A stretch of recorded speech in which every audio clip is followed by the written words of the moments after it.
Hello everyone, कैसे हैं आप सब और क्या हाल समाचार हैं आपके। देखिए, आज की वीडियो का सबसे सिंपल मकसद है कि जिस तरीके से आईपीओ में लिस्टिंग गेन मिल रहा है और एचएनआई कोटा में लोगों को आईपीओ मिल रहा है और लोग लोन लेकर यानी बड़े प्लेयर लोन लेकर आईपीओ में अप्लाई कर रहे हैं, तो क्या आपको लोन लेकर आईपीओ में अप्लाई करना चाहिए? क्या है उसका सच और वो लोग किस तरीके से लोन लेकर अप्लाई करते हैं और क्यों करते हैं, वो बताएंगे। क्या आपने कभी लोन लेकर आईपीओ में अप्लाई किया है? क्योंकि बहुत इंटरेस्टिंग सी चीज सिखाने वाला हूं कि आपका मन करेगा लोन लेकर आईपीओ में अप्लाई करना, तो कमेंट में जल्दी से बताइए। दूसरा हम आपके साथ शेयर करेंगे कि 2023 का वो डेटा जहां पर जो आईपीओ आया, तो हमें ऐसा लगता है कि अच्छा आईपीओ आया, 100% का लिस्टिंग गेन दिया है, मेरे को तो आईपीओ मिला नहीं, तो मैं चढ़ के आईपीओ खरीद लूं। तो चढ़ के आईपीओ खरीदना क्या सही है, या वहां पर या क्लियर कट अपने फंड को खत्म करने की तरफ एक कदम बढ़ाना ऐसा है? उसको भी हम डेटा के साथ देखेंगे। दो कंटेंट, बहुत इंपॉर्टेंट कंटेंट आईपीओ से रिलेटेड आज की वीडियो में कवर करेंगे।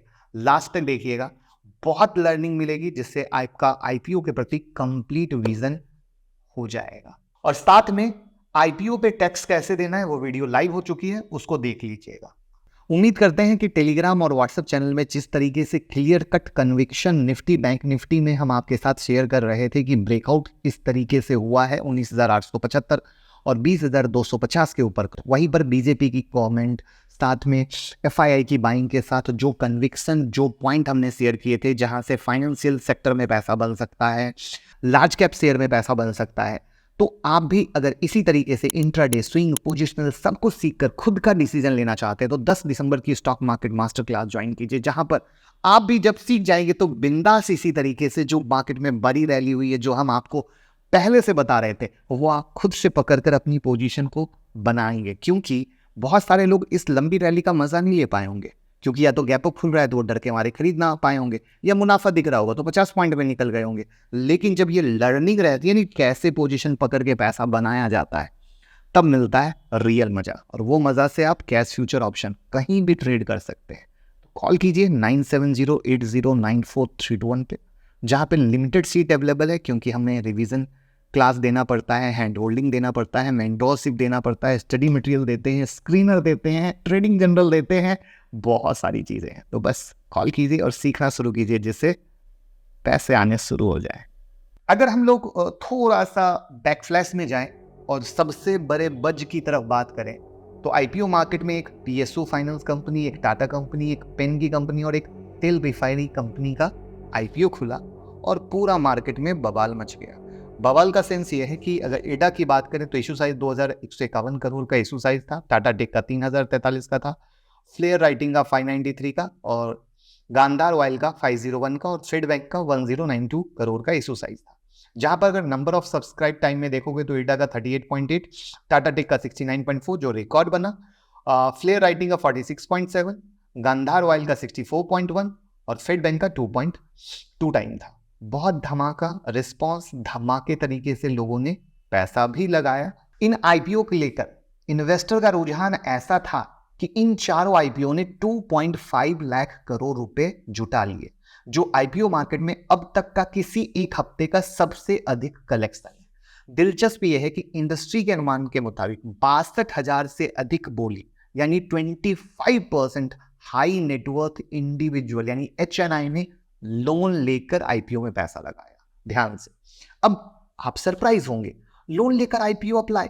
जी हाँ, सही सुना आपने। आईपीओ में जो पागलपन वाला बबल है उसका पूरा सच है, यानी एक टिकट में दो खेल देखने वाले।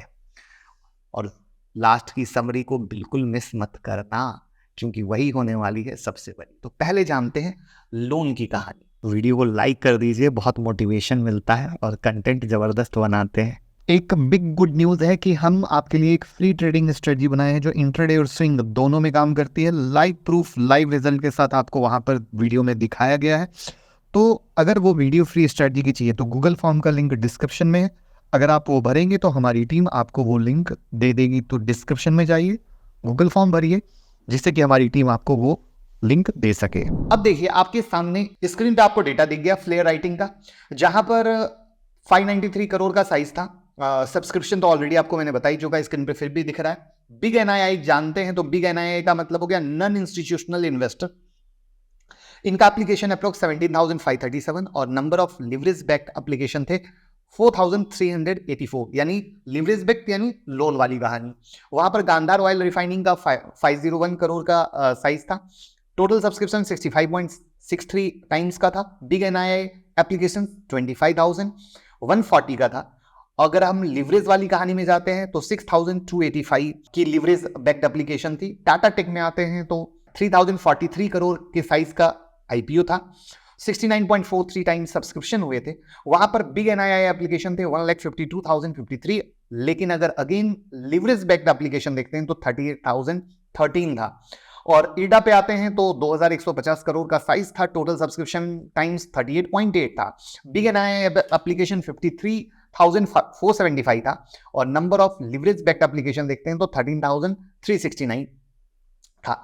अब ये टोटल फिगर क्या आ गया? ये टोटल फिगर आ गया 62,051, ध्यान से। और वहीं पर अगर amount of leverage backed application के टोटल अमाउंट को जोड़ते हैं तो जो मैंने आपको 6200 करोड़ की वैल्यूएशन आई, वो कैलकुलेशन यहां पर आकर 6200 करोड़ की अटकती है।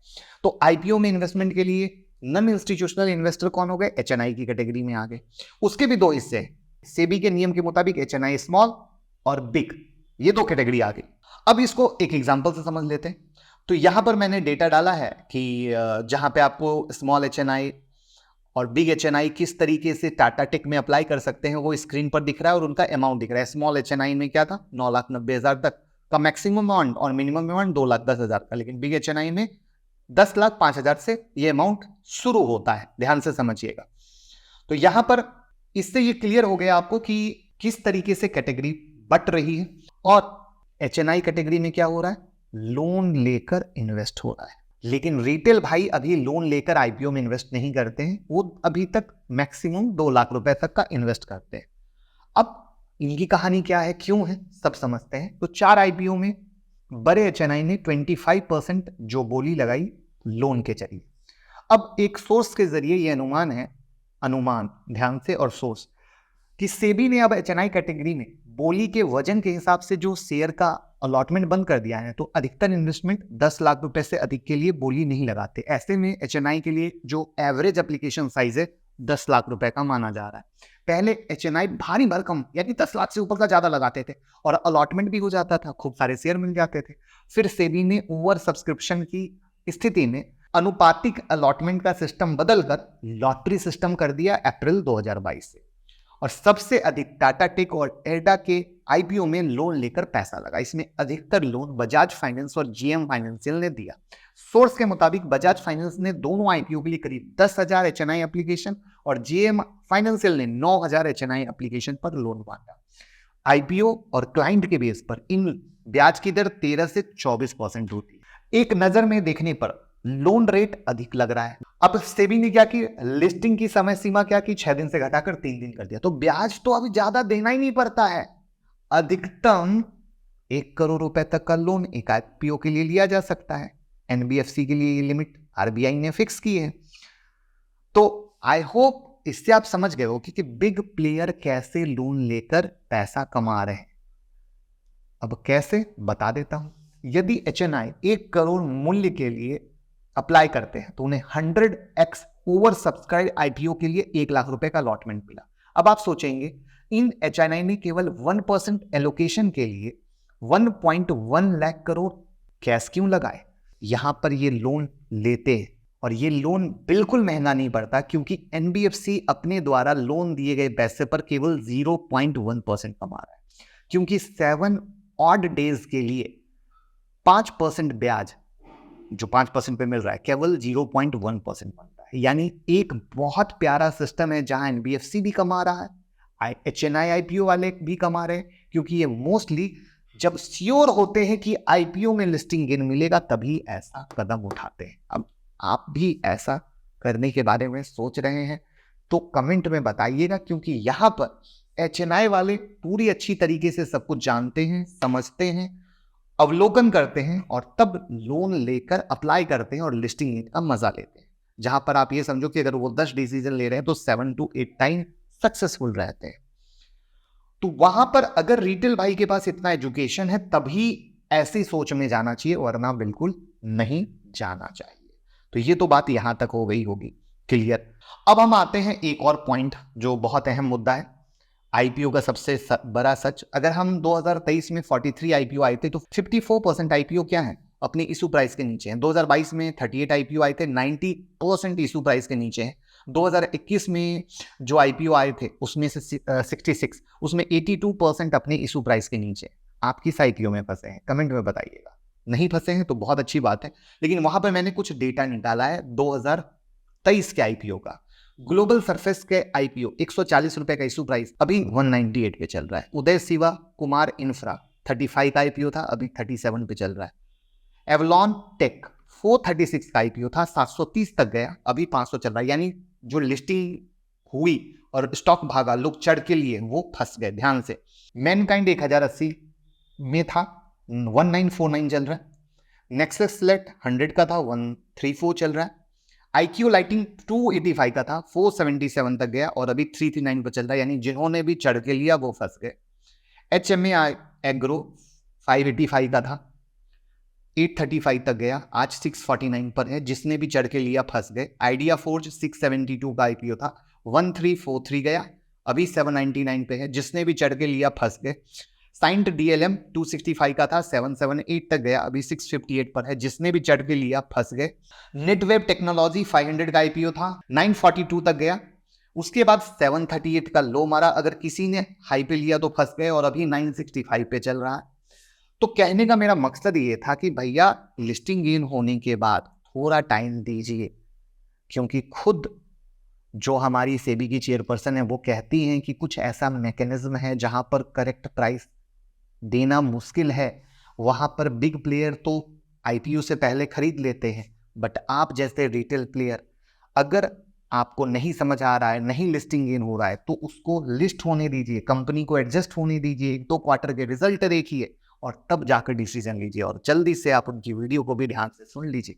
तो मेरा कहने का मुद्दा ये था कि भैया लिस्टिंग गेन लीजिए, निकल जाइए, वैल्यू को एडजस्ट होने दीजिए, हरा भरी मत कीजिए। मैक्सिमम लोग इसी हरा भरी में ऊपर में फंसते हैं और पैसे का नुकसान करते हैं। तो मेरा मकसद 2 कंटेंट को कवर करना था। एक लोन वाला जो मैंने क्लियर कर दिया, दूसरा चढ़ के कभी आईपीओ में अप्लाई नहीं करना चाहिए। मैक्सिमम आईपीओ फंसे पड़े रह जाते हैं, अच्छी कंपनी के ही परफॉर्म करते हैं या वो अपना वैल्यू दिखाकर वापस से जाते हैं, यानी वैल्यू एडजस्ट करने आते हैं। अगर ये चीज़ समझ में आ गई हो तो मेरी मेहनत आज सफल हो गई और वीडियो शेयर कर दीजिए। Thank you so much.